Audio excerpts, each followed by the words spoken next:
to once again engage with you and your listeners across the country on a number of platforms.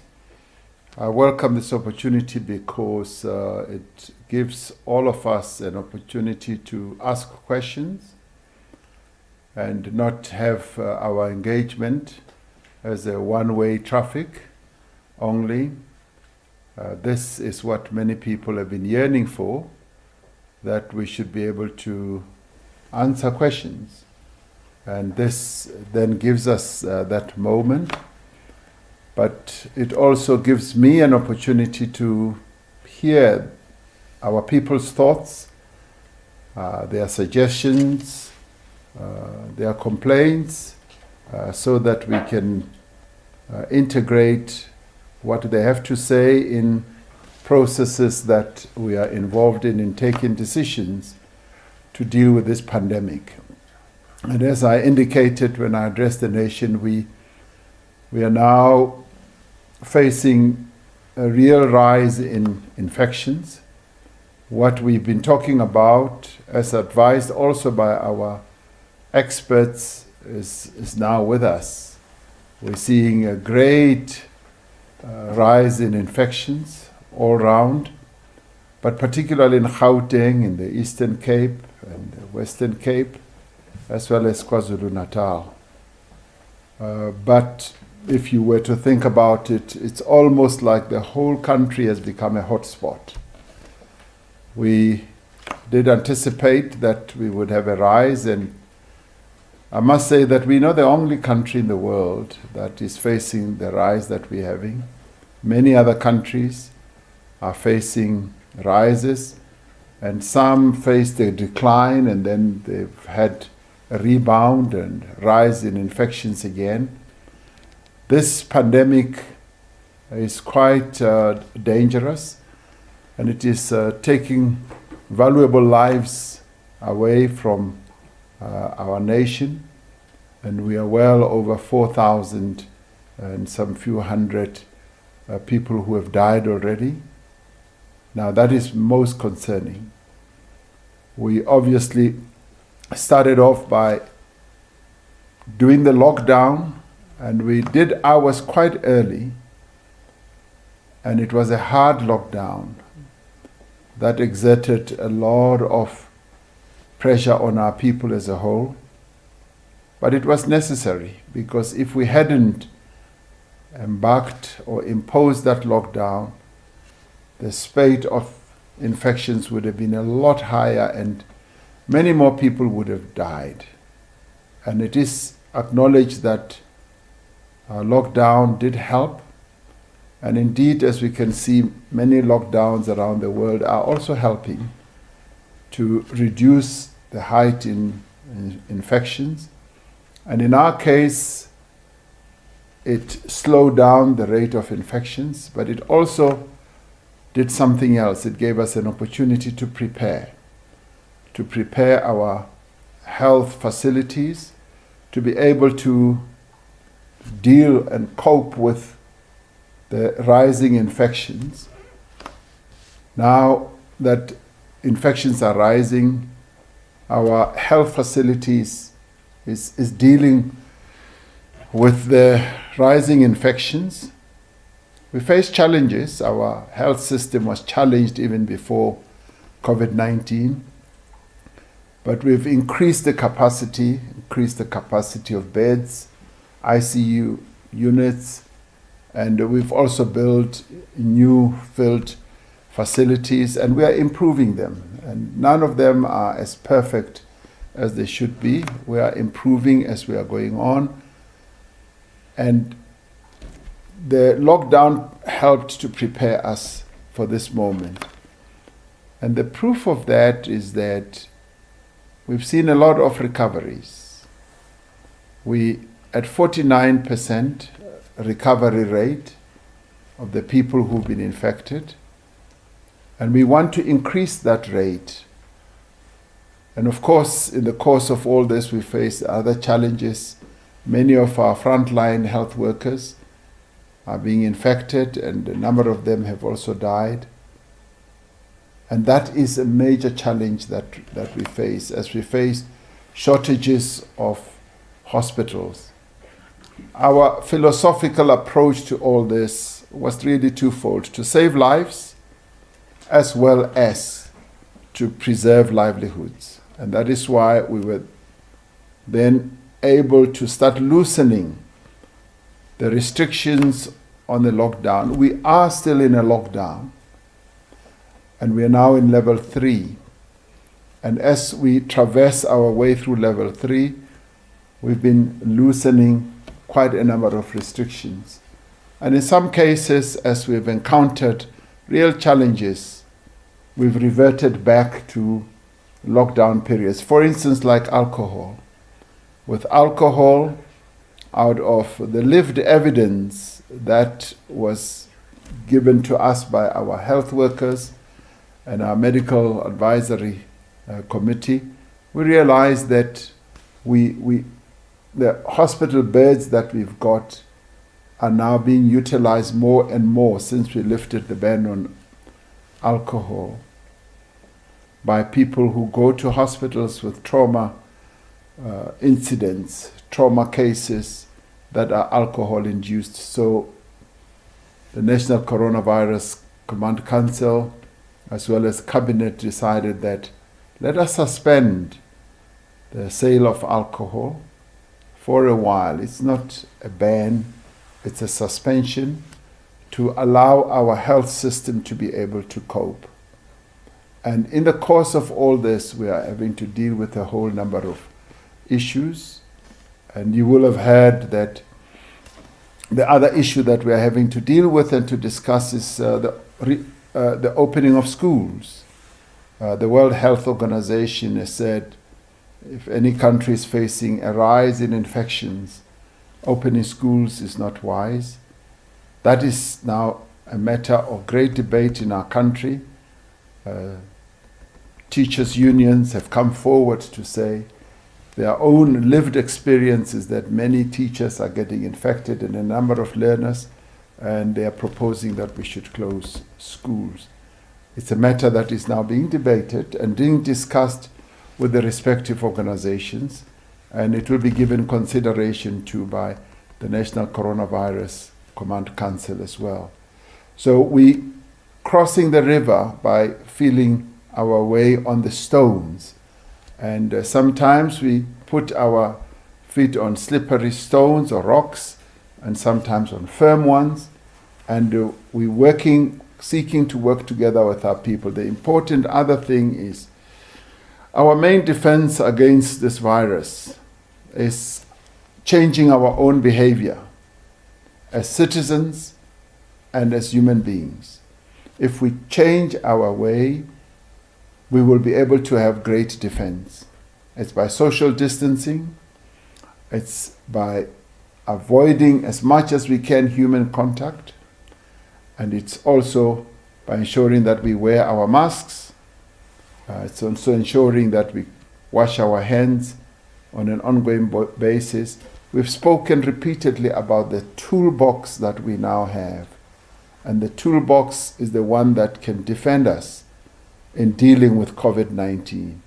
And I'd like to urge our people that let us protect ourselves as we protect those near us, those that we love, because it is only when we do so that we will be able to defeat COVID-19.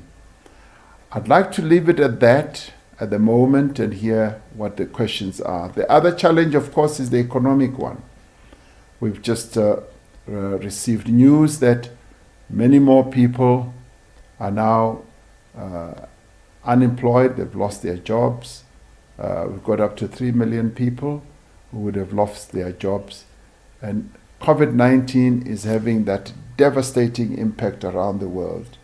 The United States, I would say 2 months ago, had lost 26 million, people had lost 26 million jobs.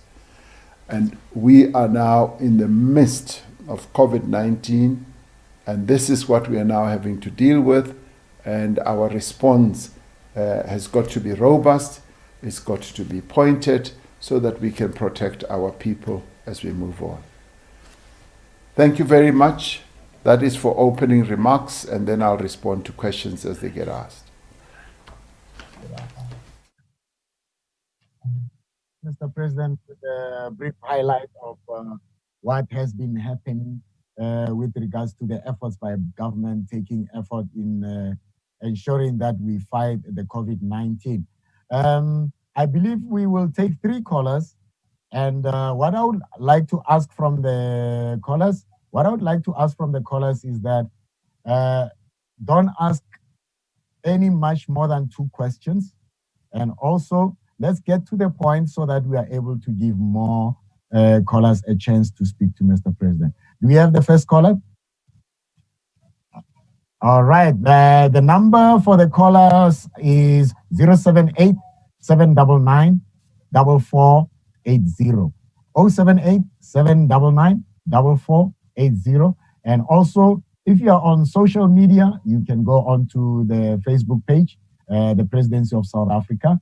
And also on Twitter, you can go on the Presidency of South Africa and leave your comment, your question, and maybe also, even if it's just a comment on anything that is related to COVID-19. So we have AJ on the line, Mr. President. Let's hear what AJ have to say. Hello, AJ.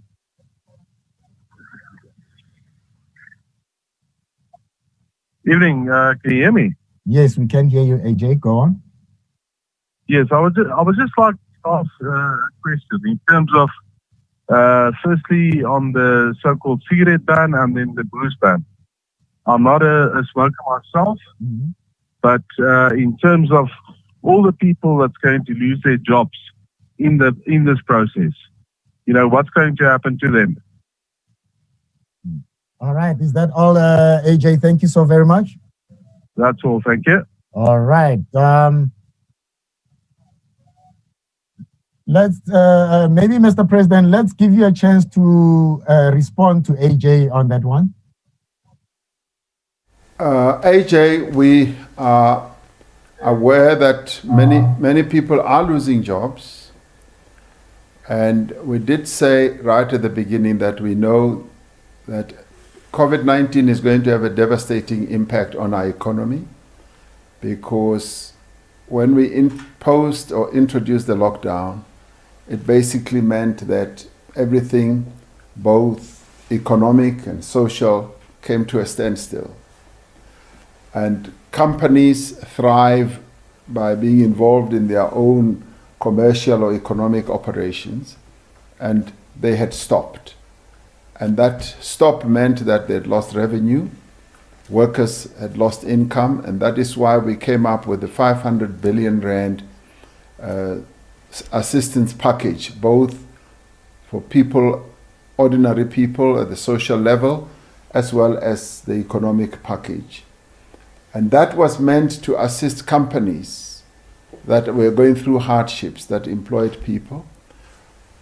On the workers' side, the UIF set aside quite a bit of money to assist those workers whose salaries were going to be either cut or completely stopped. And a number of workers have received a lot of assistance in that regard. And on companies, we said that we would assist companies, and we delineated a number of sectors, from spaza shops, small medium enterprises, right to your other big companies as well. And we put in place a loan scheme that can help companies to survive and to meet their various requirements, financial and commercial requirements. Now, in the midst of all this, of course, a number of companies will close down. We know that as it is happening all over the world. This is not just a problem unique to South Africa.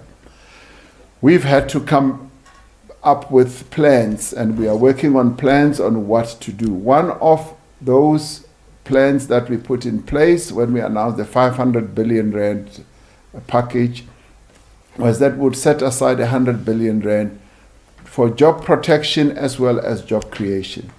Now, that is precisely what is now underway. We're working on a massive job creation process through our infrastructure projects, as well as more direct public employment.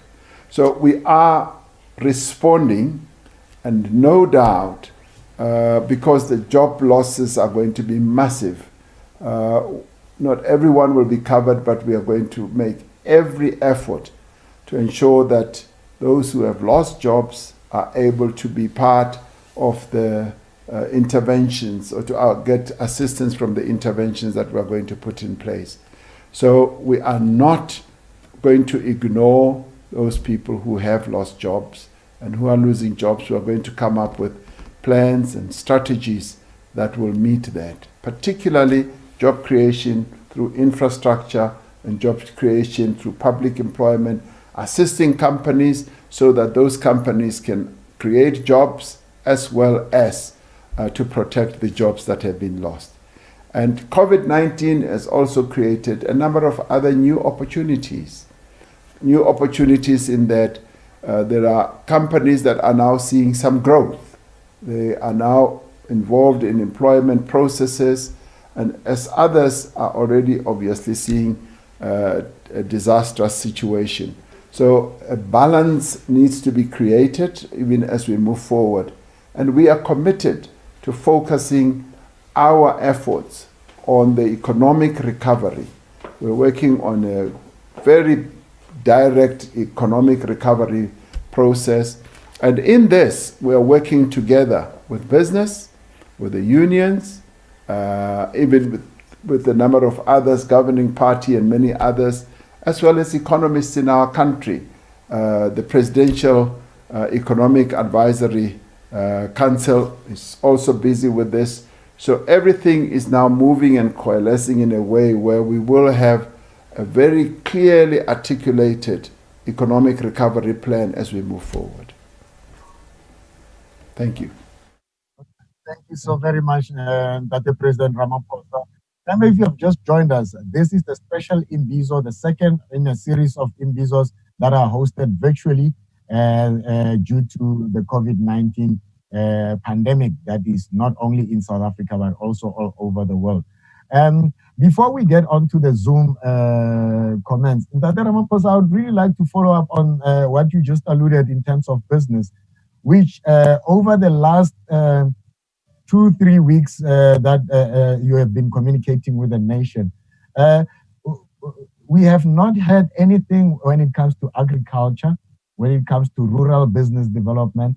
And somebody asked to say, is this relief as well as support for business only focusing on urban-based businesses and not into rural business such as agro-processing and agriculture?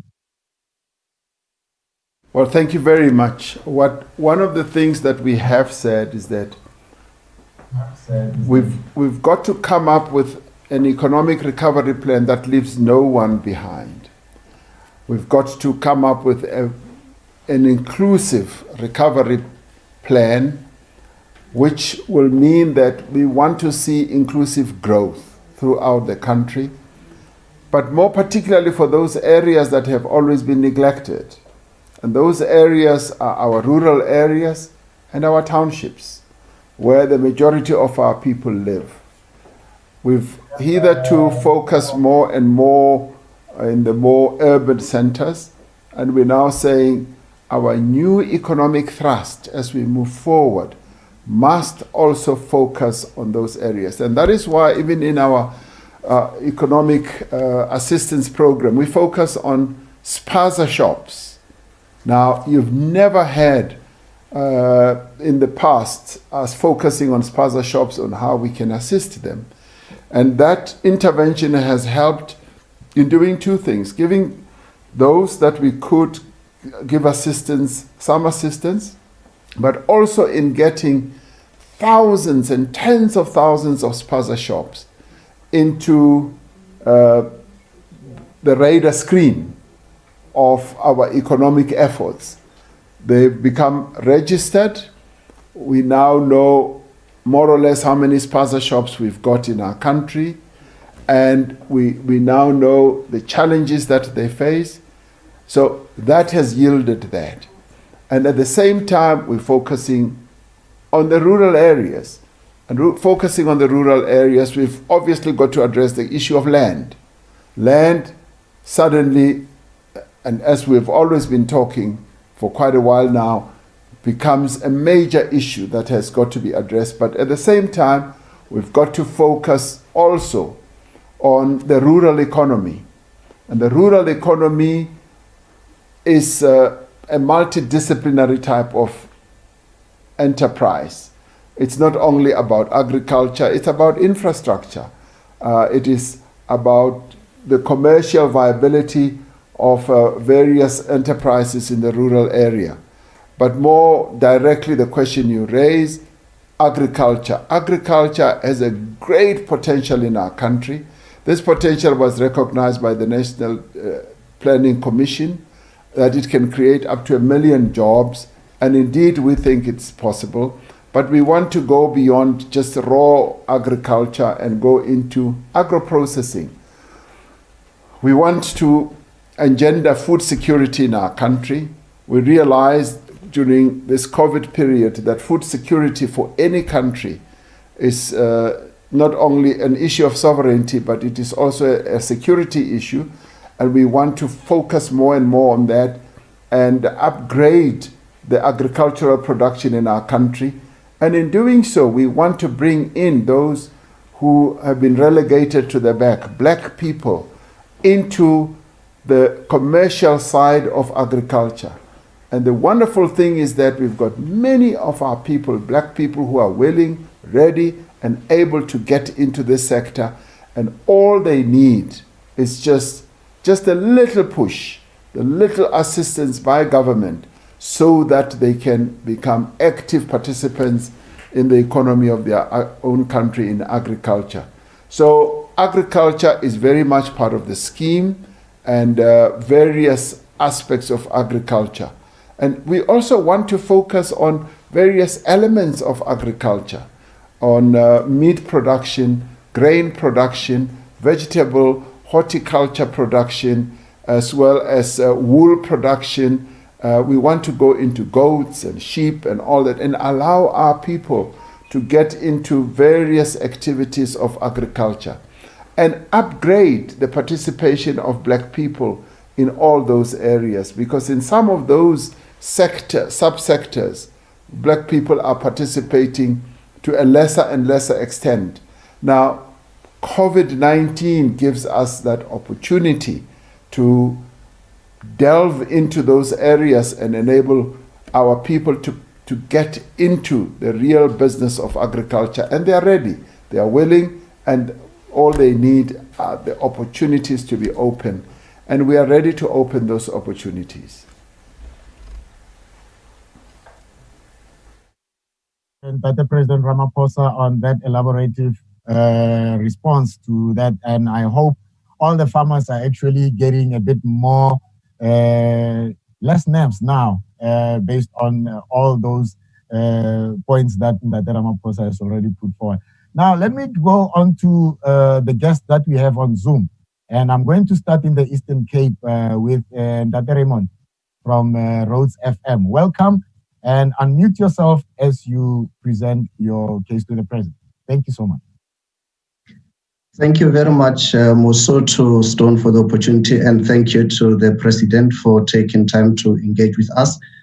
On a slight matter, though, is that we have seen through your leadership and the government the multitude of resources being put towards fighting the pandemic, being the COVID-19. However, we also saw a rise of, or in the recent past, the gender-based violence cases rising. And I would like to check, especially with lockdown and sometimes police station having to be closed, what has been done or what is being done was a strategy towards making sure that people are not compromised in reporting the cases or even the lockdown itself, especially towards combating the gender-based violence. Thank you. Mr. President? Oh, we're going to the lines with Omar on the line. Hello, Omar. Hello, how are you? I'm well. your question, your comment, please. Okay, my question is directed to the opening of schools. To get straight to the point, in terms of the regulations of the country currently, gatherings of people more than 50 are not allowed. And the schools, on the other hand, are open. How is it that the gathering of the school children in the same year the whole day is allowed, while on other regulations, on other gatherings, is not allowed? That's basically my question. Why is it debatable that the schools should be open or closed when it's a gathering of more than 50 people in a same space for quite some number of hours?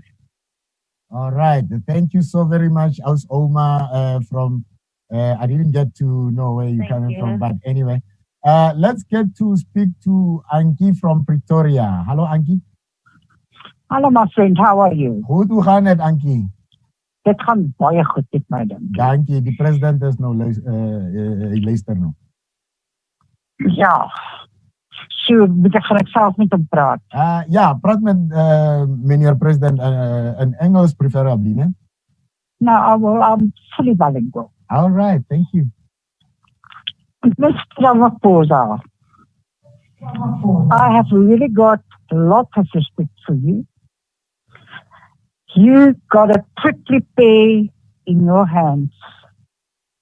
That is not thinkable how you're going to get it, how you're going to fix it up. I live in a retirement village. We are treated like school children here. And I'm a smoker and a pensioner, so I have to pay 100 rand for a packet of cigarettes. Please, Mr. President, please, I really ask you nicely. Thank you. All right, Mr. President, the platform is yours. It's Raymond, it's Anki, and Aus Oma. Thank you very much. Let me start with Raymond on his question on gender-based violence. Raymond, when I addressed the nation some 2 weeks ago, I did raise the issue of gender-based violence. I think it would have been 3 weeks ago, when I said that we're now facing a second pandemic, a pandemic that has to do with the way that men of our country treat the women of South Africa, where we went through a spate of 2 weeks when so many women were just getting killed and really slaughtered. And I characterize that as a real serious pandemic.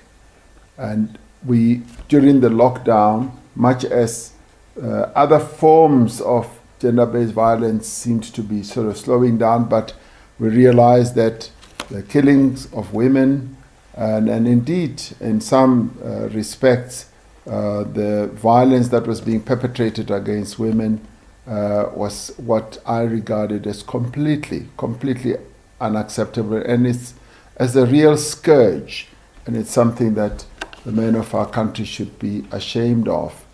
At the government level, at the way we've been dealing with it since the women of our country stood up on their 2 feet and insisted that we needed to treat this more seriously, and we came up with the National Strategic Plan, which we are now implementing, which has led to great and positive changes, which many people recognize. The way gender-based violence cases are dealt with by the police, the way in which our courts have to deal with these, and we laid out quite more courts in our country, and courts that are also friendly to children if they've been violated and when they have to come and testify. And the police have been trained, and even judicial officers, and we know that we've got to do more. We've got to implement our strategic plan, and at the legislative level, I've said that the laws now need to be changed so that if a man is accused for rape and killing of a woman, they must not get bail. And once they are sentenced, we want the sentences to be stiff so that they feel the pain that they are inflicting on the women of our country. We've got to move to a stage where the scourge that is really raging in our country is addressed. But we've also said that we want the men of our own country to be more conscientized, to be much more aware, and we've got to focus on the man and the boy child, because there are attitudes that are ingrained in the behavior of men in our country, the patriarchy, where men feel that they own women, they can control women, and they can do whatever they like to women. That needs to be addressed, and it is therefore the men of our country who must stand up on their 2 feet and defend and protect the women of our country and uphold their rights and respect them. So much needs to be done on the gender-based violence arena, and I'm really dedicated to this because we've got to change the behavior of the men of our country. This scourge must be brought to an end, and it is when all of us as leaders and as citizens of our country, particularly as men in our country, work together and we raise the level of consciousness and demonstrate that it is not cool, it is not right to treat the women of our country as though they are our objects. We've got to respect them. They are fully fledged citizens, and in fact it's much more than that. They bring life into this world, and we've got to give them that recognition, that respect, and we've got to even take it beyond that. In the workplace, there are cases of sexual harassment that continue to happen, and in the commercial world as well. In the economy, women are treated as lesser citizens. When it comes to pay levels, we find that in a number of places they do the same jobs as men, but they get less pay. So this is a struggle that all of us must join in. We've got to make sure that the representation of women is just as equal as the representation of men in all sectors of South African life. So this I see as a lifelong project that all of us must get involved in, because we've got to put this right. It is something that we cannot allow to carry on an ongoing basis, where women in our country are treated in the way that they have been, by being killed, by being raped, by being violated through violence, and by being oppressed in the workplace, at the home place. That has to come to an end at all costs. Omar, with regard to with the issue of schools, yes, you are right that we are saying that there shouldn't be gatherings of more than 50 people that are allowed. And I think your question is, why are we then opening schools? Because the learners will obviously be more than 50 at any given time. When we looked at the opening of schools, we did not really see the classroom as a gathering. We did not really see the school environment as a gathering. And we've insisted that there should be safe distancing. And I've been to a school and I saw how they had laid out the school and taken care about all the protocols that we had put in place. That had been done, and they'd even made markings where the learners should stand, where they should sit, and the wearing of masks, the sanitation, the washing of hands has happened. But notwithstanding that, we accept that a number of teachers have become infected and a number of learners have become infected. And we're not the only country that has gone ahead to open schools. A number of other countries have gone ahead to open schools. Now, the World Health Organization, as I was saying earlier, has cautioned that those countries where there is still a rise in infections, it would not be wise to open schools. And there has been a clear voice and a message that's coming from teacher unions, a number of other people, and we are going to listen to that. We're going to engage as it is now. The Minister of Basic Education is involved with the teacher union organizations, and they are discussing this matter, and I'm hoping that we will have a consensus building type of outcome where we are able to come to a conclusion on what we should do. So I would say that in our typical consultative way, we are going to come up with a way forward on the issue of schools. Anki, you live in a retirement village, and you say, I've got a prickly pear in my hand. You're absolutely right. I'm holding a prickly pear. Sometimes it stings, and as you try to hold it in the places where it does not have the thorns, the other thorns sting you. So it is a complex problem. We've dealt with the issue of tobacco, and it is not an easy one, and we took advice on it, and also the impact just of smoking on the health conditions of people. As I said earlier, this is not a ban, it is a suspension. I said earlier that yes, the issue of tobacco will be resolved as we go through the various levels of our alert levels. So I will not say ek hoop dat jy kan mooi verstaan. Ons het nie tobacco geban nie. Ons het dit net gesuspend. En ek hoop in jou hart jy sal mooi kan verstaan, want jy is reg Ankie. Ek hou 'n prickly pear in my hande, en dit is nie baie it's not an easy process. It is quite difficult. But thank you very much for your understanding, and I wish you strength and good life and long life in your retirement village. I will not say ek hoop dat jy kan mooi verstaan. Ons het nie tobacco geban nie. Ons het dit net gesuspend.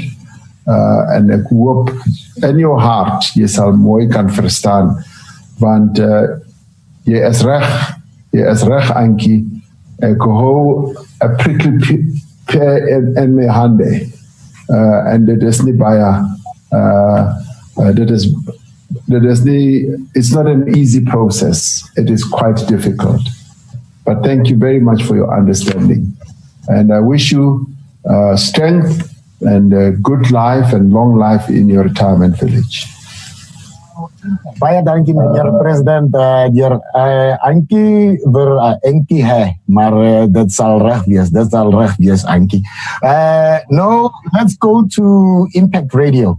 We are on Zoom. Remember, we are on Zoom with various people who are joining us. Remember, this is not good evening, program. Mr. President, and all of the listeners. Thank you so much for this opportunity. As mentioned, I'm representing Impact Radio community station and the Christian community at large. So firstly, we would like to honor you, Mr. President, for the decisive decisions that you have had to take to curb the spread of the coronavirus within our nation. Going to our question, during a media briefing where, Mr. President, the 5 lockdown alert level restrictions were introduced, Mr. President, you had said that the different provinces were able to move from one level to another, which further reiterated the urge for us to take responsibility on a smaller scale, and I believe that it holds every province to account.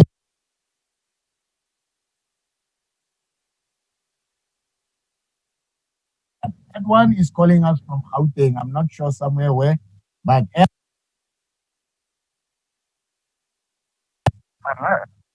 yes, Ed, your point or your question, please. Yes, thank you for getting me through. So, Mr. President, my question for you would be, why don't you acknowledge the farm murders as what the news does? In terms of, especially within the COVID times, talking about the agriculture and having to get the people into more farms and such, to improve the economy.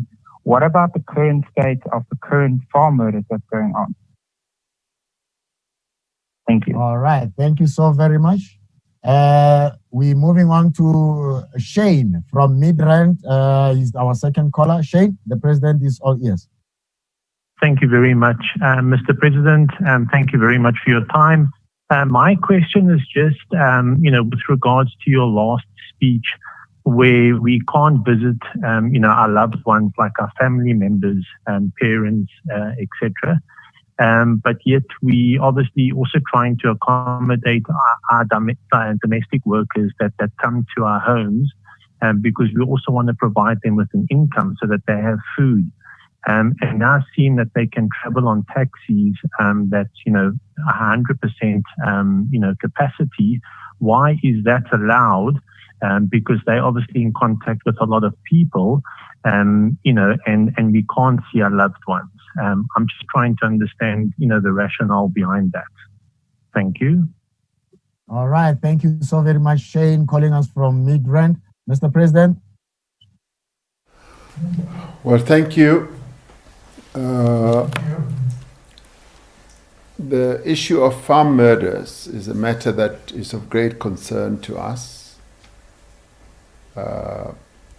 As, of course, the killings of many other people, including the women in our country. Anybody who is killed, who is murdered, is a great concern to all of us. And the attacks that are taking place on farms are issues that we are concerned about. And I was talking to officials in the police today, and I was saying we need to focus on also what is happening in a number of places, including our farms, including the various places where our people live. So it is a matter of great concern to me. And when I don't talk directly about what is happening on the farms, killings of people, when I don't talk about the killings of people in our townships more directly, it does not mean that it is something that I'm not concerned about. I am concerned about the lives of all our people. And I include all our people collectively, those who are being killed on farms, those who are also being killed in the townships, those who are being killed in our cities, those who are being killed in our rural areas. Those all are a matter of great concern. So not talking about that does not mean that one is not concerned about that. One is deeply, deeply concerned about all the people who are killed in our country. There was a question about why are we saying people can't visit their family, and yet we allow people to ride on taxis. Now, those people who do ride not only on taxis, but in trains and in buses, are people who are allowed to move around for commercial reasons. We've opened up the economy, and if you look at it, we are basically saying people who travel, who move from point A to B from home, they must either be going to a place of work or a place where they get medical attention or a place where they're going to get necessities of life. That is, and of course, if you're going to walk or to run or whatever, or cycle, those are the general movements that are allowed if you go to school and or go for worship to church. Those are the categories that are allowed at the present moment.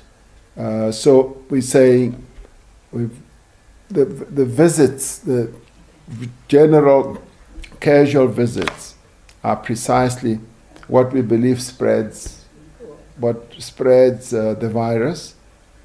And we want to limit that as much as we possibly can. Those who travel in taxis, We have said that obviously we want taxis to take great precautions.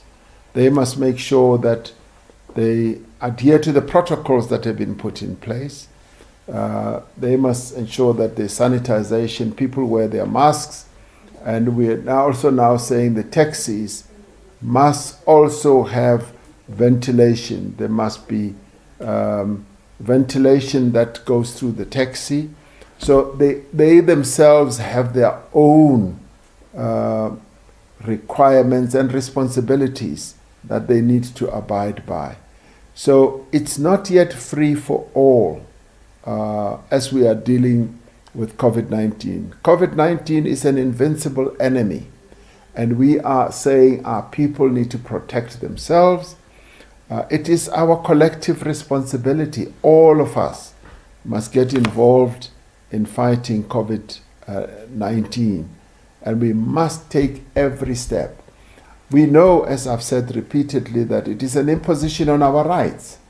And when you are in a war, your rights are restricted because we've got to protect every life. So we are now in a war.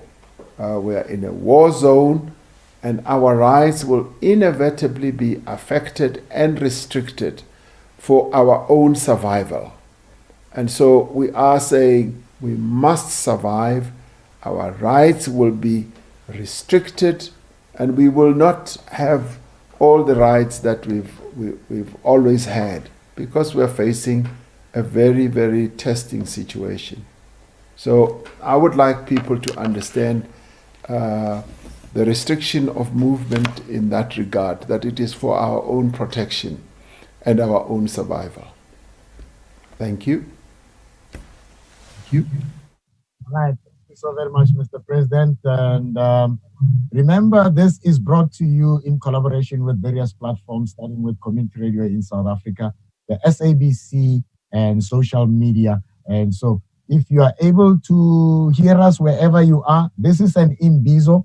It is not my show with President Ramaphosa, but it is your show with Ndate Ramaphosa, where you need to be asking all those burning questions that you have been having. And now let's move on and speak on Zoom with Impact Radio. Impact Radio is based in Pretoria in Tshwane. Impact? Thank you so much for the opportunity once again, Mr. President. I'm going to jump straight into our question. During a media briefing where the 5 lockdown alert level restrictions were introduced, Mr. President, you had said that the different provinces were able to move from one level to the next, which further reiterated your urge for everyone to take responsibility on a smaller scale and holding everyone accountable, specifically managing the spread of coronaviruses. However, to date, we've only seen direction for the country as a whole, where we are all on advanced level 3 restrictions, and there are certain provinces peaking like Gauteng and fast approaching Eastern Cape and KZN. What are the determining factors that you as our leader looks at to decide specifically on the different level restrictions and where we go as a country? And if I may, when do you foresee us moving to different levels? Looking at Northern Cape, as of yesterday's statistics, they only account for 0.5% of the total percentage of coronavirus infections, yet they are grouped together with the country as a whole in terms of the current restrictions. Thank you. All right. Thank you so very much. Clarity question from Impact Radio. Thank you so very much. Let's, before we give the President the opportunity to respond to that, we get onto social media, and we seem to have had a lot from Twitter, but I will just take 2 from Twitter as they are. I'm not going to try to modify anything. At Sipo Bots on Twitter, he say, what was the reason for the hard lockdown in March, Mr. President? I would like to believe that he is trying to say why there was reason in level 5 and now level 4 and then level 3. And the other one on Twitter as well is Ben Pula. Ben Pula is saying, it looks like COVID has already peaked in the Western Cape. will you be applying all regulations nationally, or will there be a provincial approach for each province? I'll leave it up to that and give you a chance, Mr. President, to respond.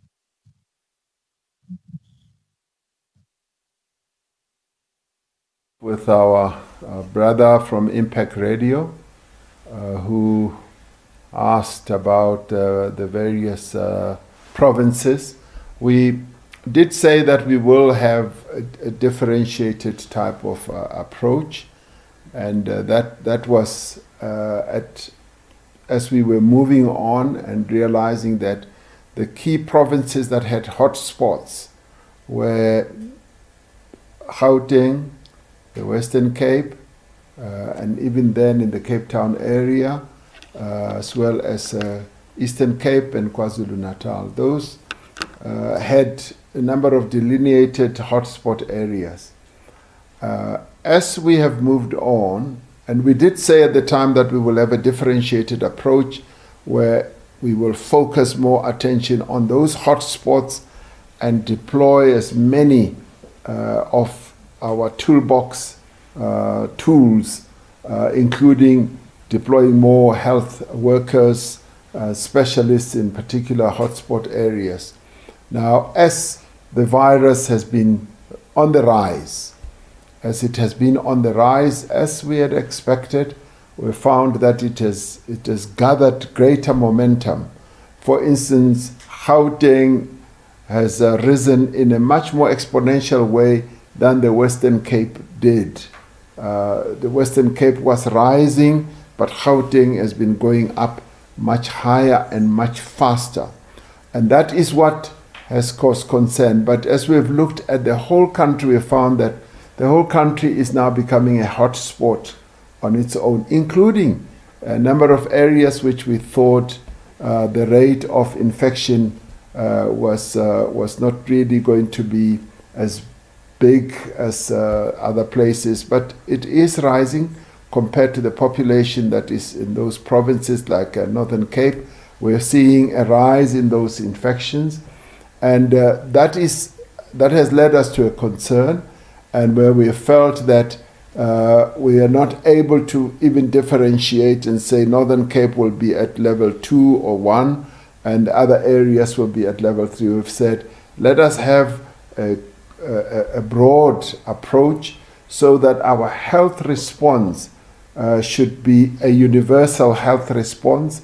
We should be able to look at the entire country and deploy our resources in the most effective way. And that is precisely what we are looking at. And we are also looking at how the infections are doubling on an ongoing basis. And we're finding that, of course, in other areas they are doubling much quicker and in other areas slower. But our medical health committee has looked at the country and said, we are actually seeing a rise in infections all around. Of course, in other provinces it's much slower than in others, but it is a matter that is of concern. I went to Mpumalanga the other day and I found that, yes, they are also on the rise, but not at the same intensity as Gauteng, but nonetheless also on the rise. So we've got to approach every province with the greatest care and intensity that we possibly can. What was the reason for the hard lockdown right from the beginning in March? And the reason, as we have said before, was that we realized that infections right at the beginning were doubling at a much quicker rate throughout the country. And we had seen what was happening in other countries, and we felt that we needed to nip it in the bud, to slow down the infections, and that is what led to the lockdown. And it was a hard lockdown, one of the harder ones in the world. A number of other countries have followed suit, and we started to, after we had done the lockdown and seen the results, we compared ourselves with other countries, and like the UK delayed having a lockdown, and their rate of infections shot up quite exponentially. And in our case, it leveled off. We leveled the curve. But as we did that, we knew that there would be a spike. But we needed to be ready. We needed to have the hospital beds, our health system to be properly ready. And we believe that we've benefited from that. We've benefited to the extent that the rate of deaths that we have is much lower than the other countries have seen. We are at 1.5%, and other countries are at 4% and more. So we are still at the lower level, and we hope it stays that way.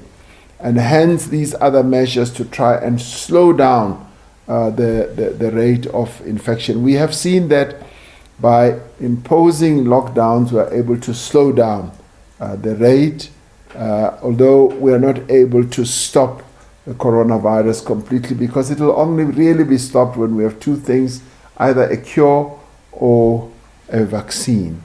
That's precisely what we have done. The Western Cape seems to have peaked.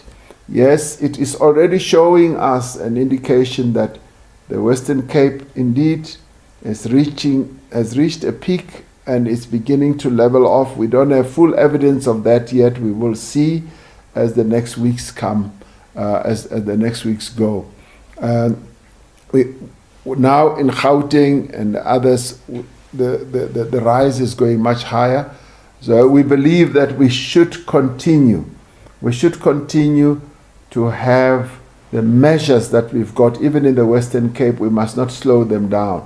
And what they are doing is actually quite fantastic, because having reached a peak a little earlier, we're then able to level it off through the various measures that we are putting in place in other provinces as well. So we're learning a lot of lessons from the Western Cape experience, but at the same time, we've got to, on a universal basis, treat this virus more seriously and employ the various measures and the tools that we've got. Thank you.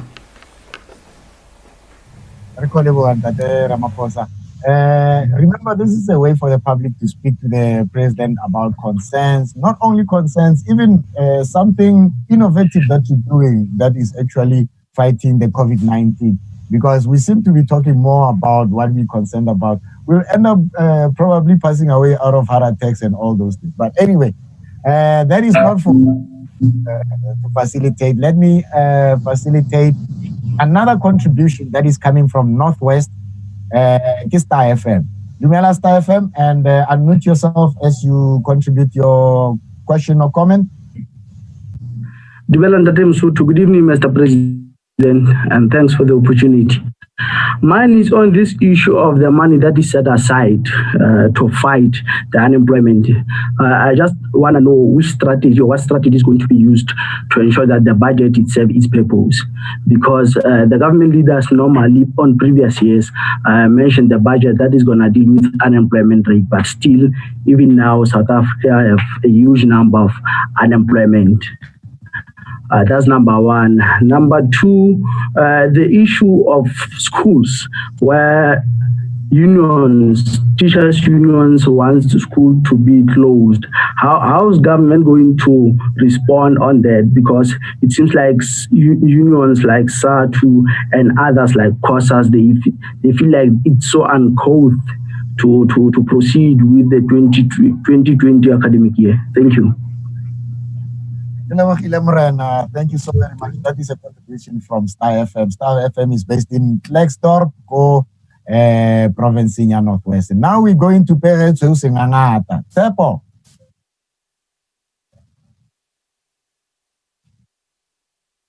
Tepo is from Bloemfontein. Talk to us, Tepo. Morana Tepo, Okabu Alerona.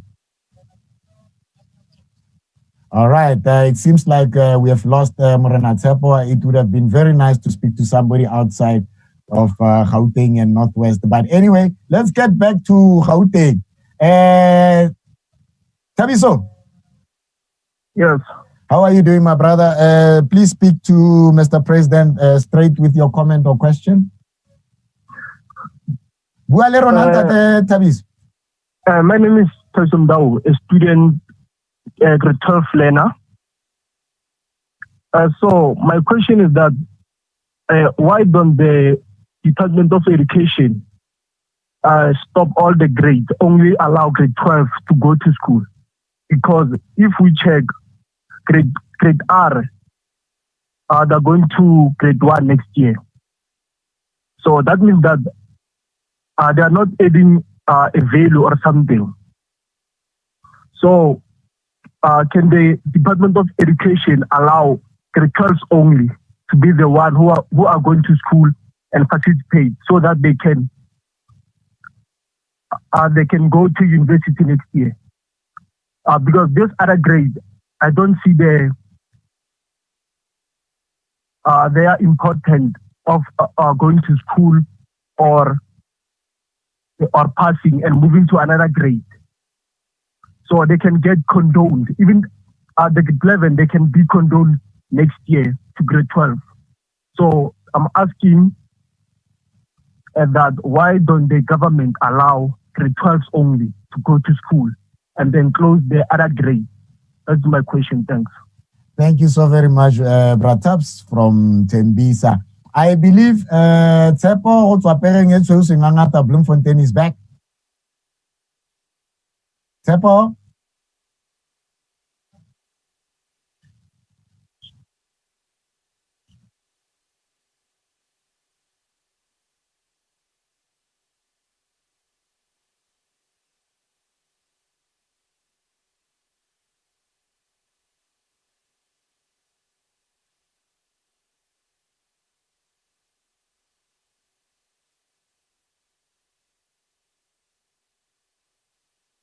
Should I continue to answer? Okay, because I thought we were waiting for the other question. Star from FM, Star FM from Matlosane, Klerksdorp,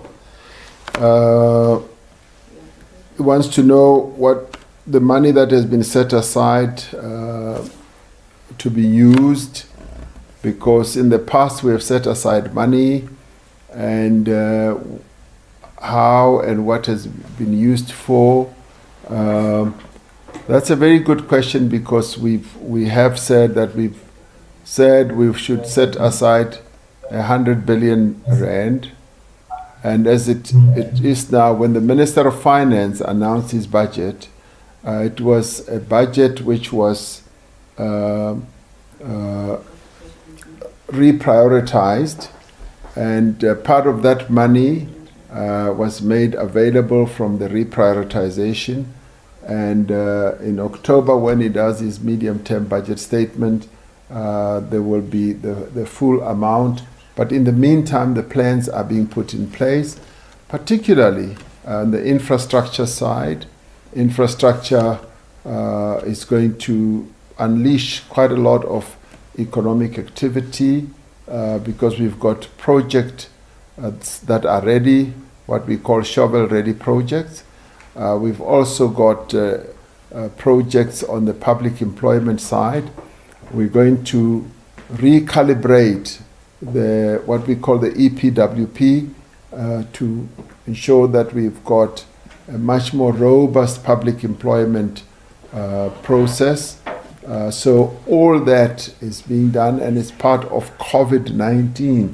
We're not going to be waiting until COVID-19 is over, because we are in the COVID-19 era, if you like, and we've got to embark on processes that are going to address COVID-19 economic devastation right now. So the money that is going to be put aside will be put to good use, and all that is going to be well spent without wastage, and we will make sure that every cent is put to the use that we intend it for to create and protect the employment that we want. the schools. You wanted to know how are we going to respond to the demand that has been put forward by the school, the teacher unions. We are engaging them, as I said initially. We are listening to the concerns that they are raising, and it's all the key role players. It's parents, it's the teacher unions, and we've got a few teacher unions in the mix.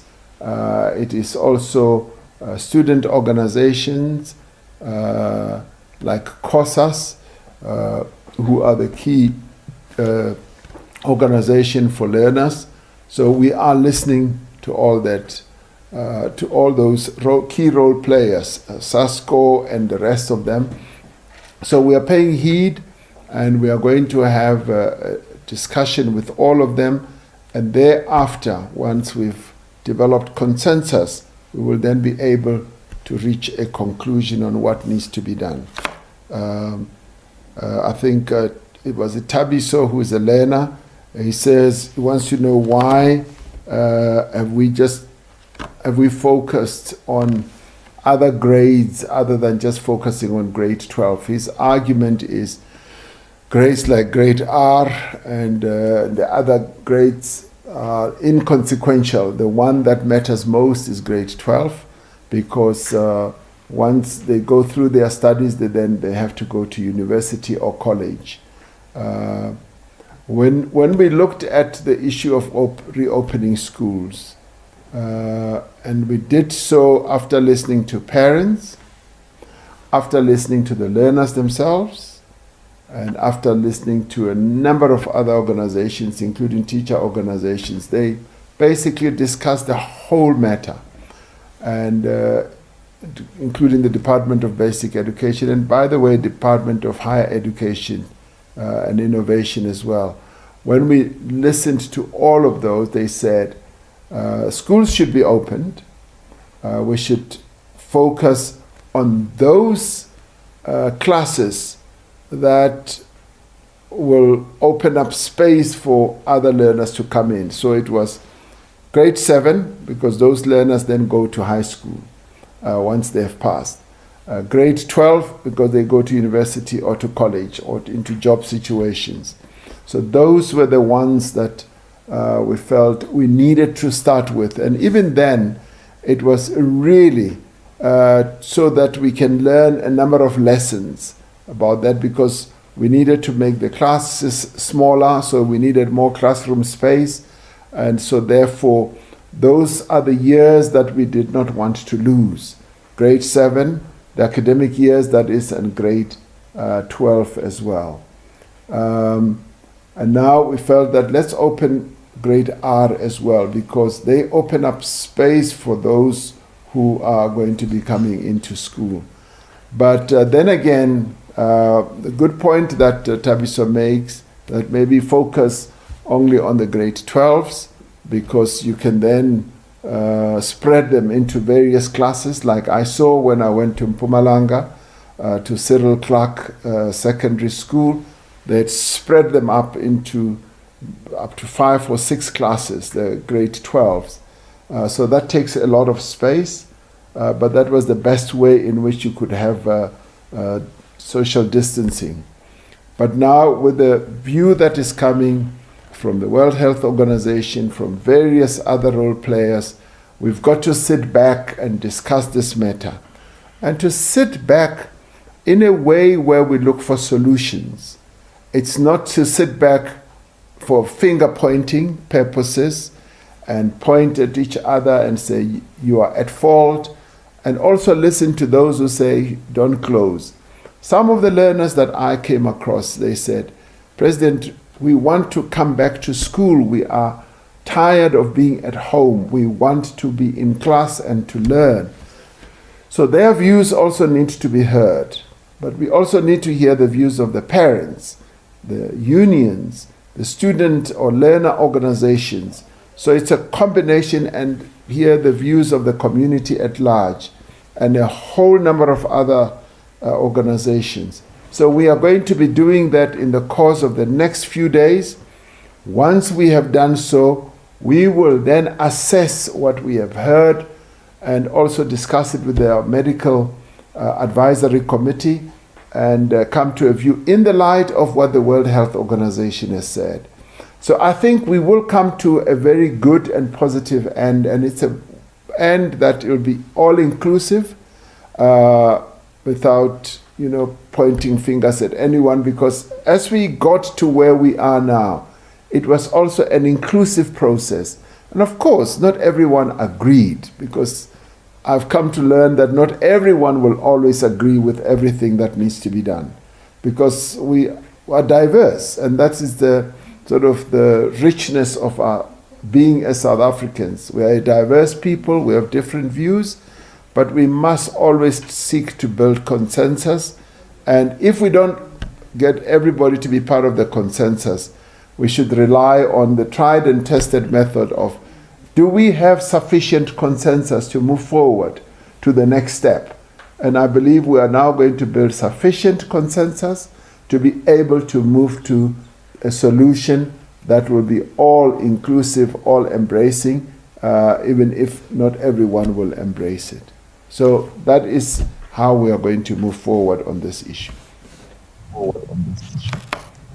Thank you so very much, Dr. President Ramaphosa. If you have just joined us, this is a special imbizo. It's the second of its kind. And this is a second of its kind that's going to be ongoing. Almost every 2 weeks, we will be doing this. That's my perspective on that. But let's get on to social media. And a freelance person is asking here, Mr. President, that the UIF support, the labor support, has not said anything about freelancing consultants and all part-time workers that are not necessarily covered by UIF. And they find it quite very difficult to actually fill in whatever that is necessary, because they are not employed full-time. They are working based on calls. I can just imagine my fellow media practitioners, the people who work for construction, people who do consultancy for businesses, they would be only getting income as and when they are being called for their jobs. Is there something that you might want to say to them? I know that you are not operational when it comes to labor issues and UIF issues, but I believe this is a concern based on the fact that nothing has been said about it. And then the second one, Mr. President, Osluyanda Sitole is saying, Mr. President, why did you allow the taxis to load full capacity, because there is no social distance there anymore? And now they are still charging commuters the abnormal prices. So, Abantu Baya for Mr. President from the pocket, and Luyanda is actually trying to ask for help, to say, help us, we are paying more and we're still not doing any social distancing on the taxis. Those are the two social media platforms on the media platform. Over to you, Mr. President. Well, thank you. I can fully understand the issue that has been raised by freelancers, those who are not covered by UIF nor covered by the labor legislation, that nothing has been said about them. And it is a very good point, I would say, that there are those who are in between and in betwixt that needed to be covered. And I think there would be a provision that should be able to address that. I certainly will be raising that with the minister and find out exactly how this matter needs to be dealt with, because freelancers are also they also contribute to the economy of our country, and I'm sure that they also pay their taxes, and as taxpayers who've been in employment somehow, we need to see how best their situation can be addressed. On the issue of the loading of taxis, 100%, we did say that for short trips, we would allow the 100%, and this was as a result of engaging with the taxi owners. We also said that we needed to have all those health protocols to be observed. And we now added another one, which is there needs to be ventilation in the taxis, and I know that a number of taxis are now in the process of ensuring that there should be ventilation. A little slit needs to be opened in the taxis, even if it is winter, that there should be some flow of air that goes, and ventilation that goes in and out of the taxis.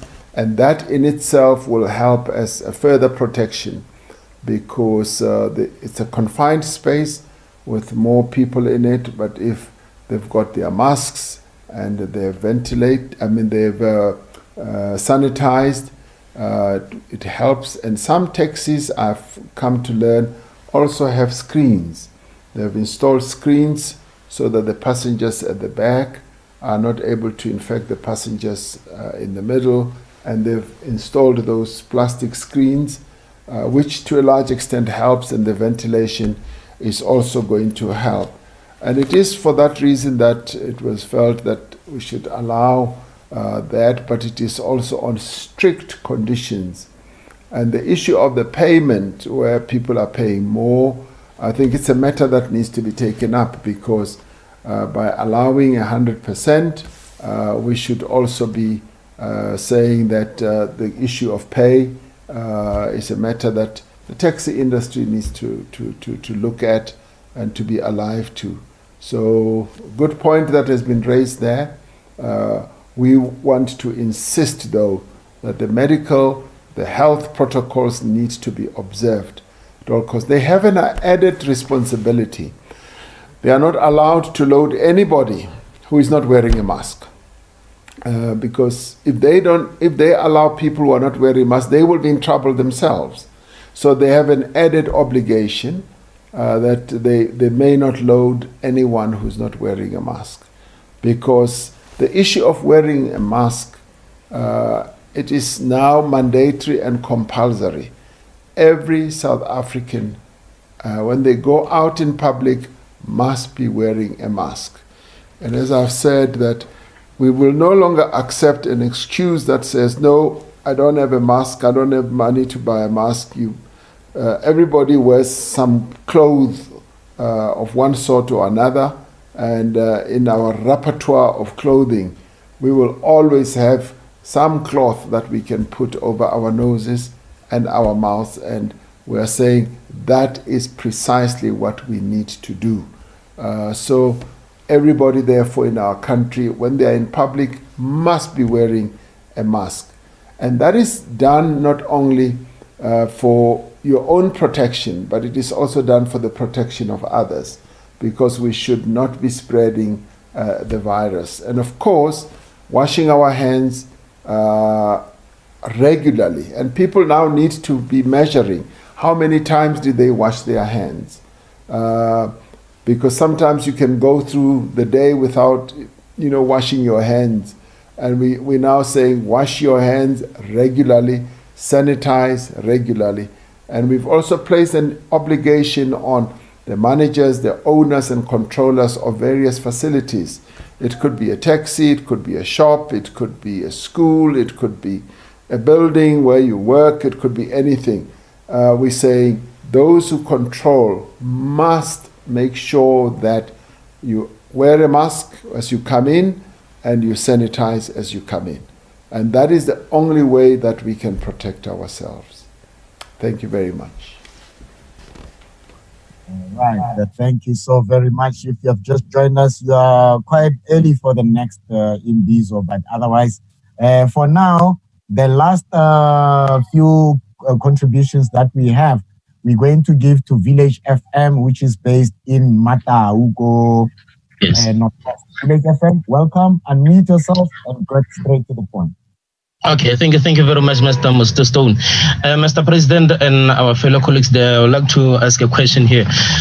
Village FM is broadcasting deeply in rural villages of about 120 or 150 villages. Now, where we find ourselves, there are clinics that operates from or that opens from 7 o'clock in the morning and it closes at 3:30 in the afternoon. So, Mr. President, my question is, how will the government assist us in this various villages so that clinics can operate from 24 hours and not from 7 until 3:30? Thank you. Thank you very much, Waheng. And he's from Village FM in Northwest. And let's go to KZN. Siyamukela Mama Dr. Sinazo. Welcome, Dokotela, and please direct your contribution or your question straight to the President. Welcome. Thank you very much, and a very big thank you to Mr. President for this opportunity. I think my question is related to the thresholds that the government would deem necessary to suspend the academic year for both basic and higher education. And this is in light of both the numbers that the President has given us as to how many people are contracting or testing positive for the virus, and that was 500 per hour on Sunday as he communicated with us. So I just want to find out at what point would the NCCC deem it necessary to sacrifice this academic year in view of the high levels of community transmission that we are seeing, and also in light of the fact that despite that the World Health Organization has recommended that young people may not be presenting with extreme symptoms, they may be transmitting it to their older parents, their grandparents, who may not have the same levels of immune strength to withstand the virus. So I just want to find out what is the threshold, how many people need to be contracting the virus and dying from it, unfortunately, for the NCCC and the government as a whole to decide to sacrifice the academic year. That's my question. Thank you very much. Siyabonga Mamu Dokotela Sinazo from KwaZulu-Natal. And maybe let me just take also the last question before I give Mr. President the stage to respond to all that. It's from Greg Salter at Greg Salter JHP. He's saying, Mr. President, do you fully agree and support Mr. Tito Mboweni, who is the finance minister? Do you support his proposal for structural reforms? And if so, why is implementation so slow? As we have acted with speed against the virus, isn't it the same needed with respect to creating conditions for economic growth? Mr. President, I will leave it to you, sir.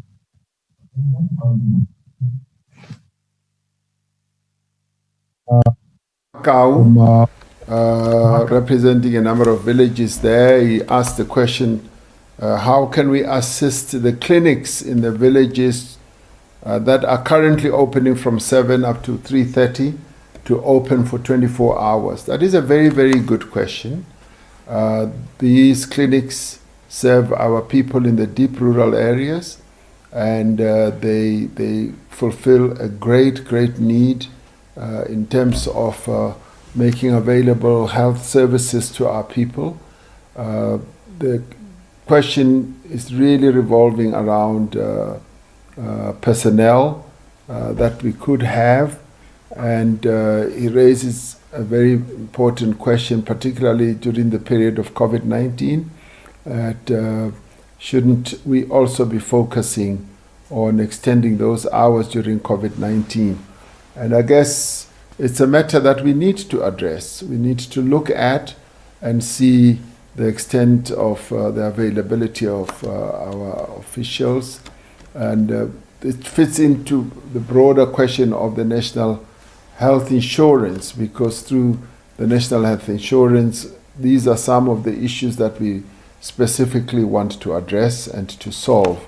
So it is a matter that I would like to see addressed. We may not address it as fully as all that to have those clinics operating 24 hours at one go, but we have police stations operating 24 hours. You can rock up to any police station in the country at any time of the day. It's a 24-hour operation. And when it comes to the health and the lives of our people, there is good reason to look at it from that point of view as well. And it is a matter that I would like to register in my own mind so that we can address it, because we have a police station which deals with criminality and where people can go to when they are in need of having matters that affect their lives in one way or another. And when it comes to clinics or health facilities, we don't find the same treatment. Thank you very much for raising it, and I take it as a great, great suggestion. It's a matter that I would like to see us address.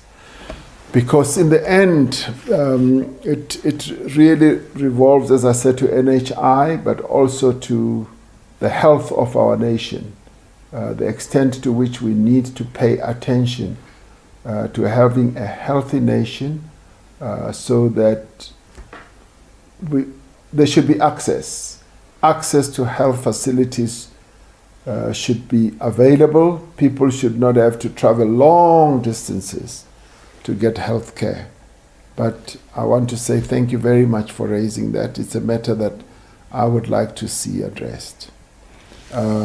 Within, obviously, our own budgetary considerations, Dr. Sinazo wants to know what is our threshold in terms of sacrificing the academic year. The threshold being how many lives do we want to see ourselves having lost before we sacrifice. And I must say, my sister, every life is important to us. It is absolutely important. We don't focus on how many people should die first before we take a particular action. We don't approach it that way. Our strategy is not based on the number of lives or people who must die. Definitely not. We are about saving lives. That is our starting point. And we are also about preserving livelihoods. And in the course of doing so, we regard every life as being important, every life that must be saved, and we must do everything possible to save lives. So it's not even a matter of weighing up a threshold, because that would be an approach that I don't even want to see, I don't even want to get to, I don't even want any of us to talk about how many lives must we lose, and the tolerance level for us in terms of losing lives, what is it? We want to save lives, and it is for that reason that yes, indeed, having heard what the WHO has said, that yes, even young people can transmit the disease even to older people, that we are going to sit back, as I've said a few occasions during this imbizo, we are going to sit back and listen very, very carefully to all the key role players about the reopening of schools. Losing an academic year to us cannot be weighed up against the lives that we must lose. Lives are more important. So that's why we are going to sit back, listen, and have a discussion. And if we have to get to a point of closing the schools, that will be the decision, and so be it. Because it's about saving lives, but we are going to engage, we are going to talk to the various key role players, and it is then that we will be able to take a decision on that. Thank you very much. President Cyril Ramaphosa, let me thank you very, very much for gracing us with your presence on Twitter, on Facebook, on our headphones, on our tablets, on our sets, and thank you so very much for elaborating on some of the issues that people had concerns and as well as those that had questions on. Thank you so very much, sir.